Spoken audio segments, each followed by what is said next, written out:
लखनऊ के एक शांत मोहल्ले में नेहा की कहानी शुरू होती है। नेहा एक साधारण लड़की थी जो अपने परिवार के साथ खुशहाल जिंदगी बिता रही थी।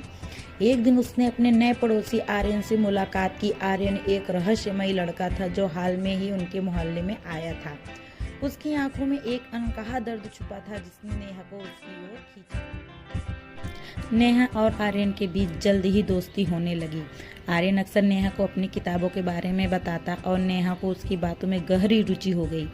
धीरे धीरे आर्यन ने नेहा को अपनी जिंदगी की दुख भरी कहानी सुनाई। उसने बताया कि कैसे उसने बचपन में अपने माता पिता को खो दिया था और अब वह अकेला था। इस इमोशनल स्टोरी ने नेहा का दिल को छू लिया। आर्यन की कहानी सुनकर नेहा ने उसे अपने परिवार का हिस्सा बना लिया। उसने आर्यन के दर्द को बांटने का फैसला किया। नेहा की माँ भी आर्यन को अपना बेटा मानने लगी और उसके लिए घर में एक खास जगह बना दी। यह इमोशनल स्टोरी ने दोनों के जीवन में नया मोड़ लाया। समय के साथ नेहा और आर्यन के बीच का रिश्ता गहरा होता गया। दोनों एक दूसरे के साथ अपने सुख दुख साझा किए, लेकिन फिर एक दिन एक बड़ा रहस्य खुला जिसे इस इमोशनल स्टोरी को और भी जटिल बना दिया। नेहा को पता चला कि आर्यन के माता पिता वास्तव में जीवित थे और उसे बचपन में अपहरण कर लिया गया था। यह सुनकर नेहा हैरान रह गई। उसने आर्यन से इस बात पर बात की और सच्चाई जानने की कोशिश की। आर्यन ने नेहा को बताया कि उसके असली माता पिता उसे खोज रहे थे और वह इसके बारे में सब कुछ नहीं जानता था।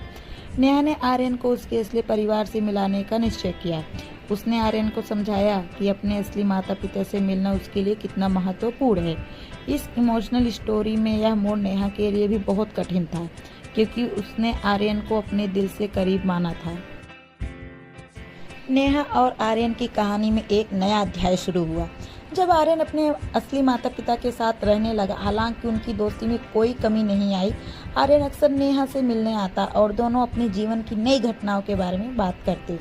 इस स्टोरी ने दोनों के जीवन में एक अस्थायी प्रभाव छोड़ा। एक दिन आर्यन ने नेहा को अपने नए जीवन के बारे में बताया। उसने कहा कि उसके माता पिता उसे बहुत प्यार करते हैं, लेकिन उसके दिल में नेहा और उसके परिवार के लिए एक विशेष स्थान रहेगा। नेहा ने भी आर्यन को अपनी ज़िंदगी में हो रहे बदलाव के बारे में बताया। उसने अपनी पढ़ाई में बेहतर करने का निर्णय किया और अपने करियर के लिए नए सपने देखे। दूसरा पार्ट देखने के लिए लाइक, सब्सक्राइब, कमेंट करिए।